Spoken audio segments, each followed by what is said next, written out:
Parashat Vayechi. Notre paracha est stouma, littéralement elle est fermée. Ça veut dire quoi? C'est qu'en général, entre deux parachutes, il y a toujours une pause. Caractère blanc, un saut de ligne, mais là, il n'y a rien du tout. Et d'ailleurs, quand on fait la Hagba, on montre la Torah à l'assemblée, avant de lire dedans, et ben on a beaucoup de mal à voir le début de la paracha, justement parce qu'elle est fermée. Stouma. Rachi explique que c'est pour nous faire une allusion au fait que le shi'aboud, l'exil, va commencer. Alors j'ai entendu, au nom de Rav Tzadok HaKohen, que derrière ça, il y a aussi une allusion magnifique. C'est que c'est vrai qu'on parle ici d'un sujet, en allusion, qui est négatif, l'exil, mais ce sujet, il commence par quoi? Toute cette paracha, elle commence par Vayechi. Vayechi, ça veut dire en ivrite, il a vécu. Vayechi Yaakov. C'est pour nous dire que même si on est dans les galères, dans la pénombre, dans les épreuves, eh ben, ça c'est la Chaim. Ça va aboutir à la fin à quelque chose de bien, à quelque chose de positif. Même si on ne le voit pas, eh ben, il faut être conscient que Kol Maï David Rahman, tout ce que il fait, c'est pour le bien. Alors, on voit aussi ce même principe à la fin de la paracha. Qu'à la fin de la paracha, hein, on parle de la mort de Yosef. Vayamot Yosef ben Mea ve'eser shanim, mort à 110 ans. Vayacham tuodo, ils l'ont embaumé. Vayusam ba'aron ben Mitzrayim, ils l'ont mis dans un cercueil en Mitzrayim. Alors là aussi, on pourrait poser la question. On termine sur une note négative. Et c'est marqué aussi dans la Lacha, dans Chaim Siman Kuflamechet, que toujours quand on parle d'un sujet, c'est bien de commencer par un sujet positif et terminer par un sujet positif. D'ailleurs, c'est d'ailleurs pour ça que dans certaines haftarot qui terminent sur une note négative, eh ben on ajoute quelques psukim de simcha pour terminer sur une bonne note. Alors ici, on pourrait poser la même question. Cette paracha Vayechi qui clôture aussi tout le Sefer Bereshit, elle termine sur une note négative, la mort de Yosef, son cercueil. Quelle est la note positive qu'il y a derrière? Réponse, c'est que en fait, quelques temps après, au moment de la traversée de la mer Rouge, le passage qui dit Vayar Ayam Vayanos. La mer Rouge a vu, elle s'est enfuie, elle s'est ouverte.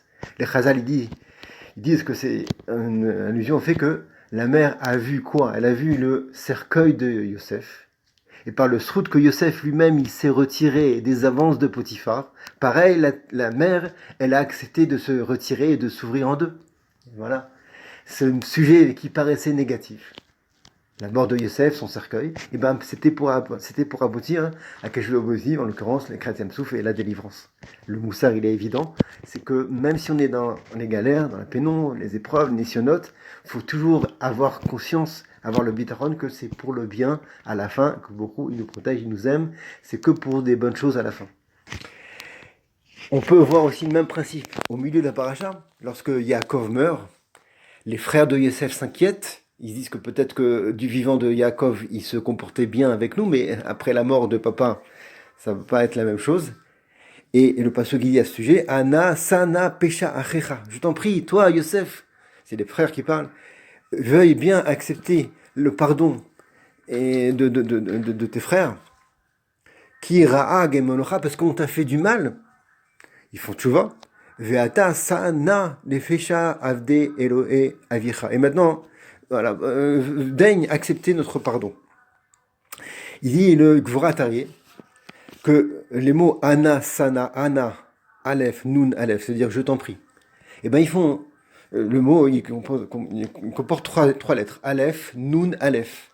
C'est un remèze aux trois formes qui sont inscrites sur le trône céleste, le Kisei HaKavod.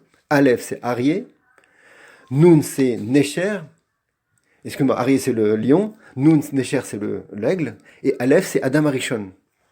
Alors les frères de Yosef, ils ont dit comme ça, regarde, avant les épreuves que tu as eues, là-haut sur le trône céleste, hein, c'est des gens qui voyaient le trône céleste, hein, des gens de grand niveau, et ben il y avait marqué trois choses, il y avait trois signes.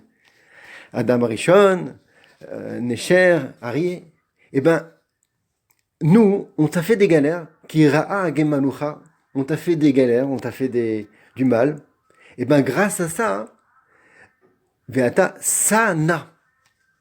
Si tu prends encore le mot Sana, Shin Aleph, Nun Aleph, et ben là il y a quatre lettres. Il y a le Shin en plus.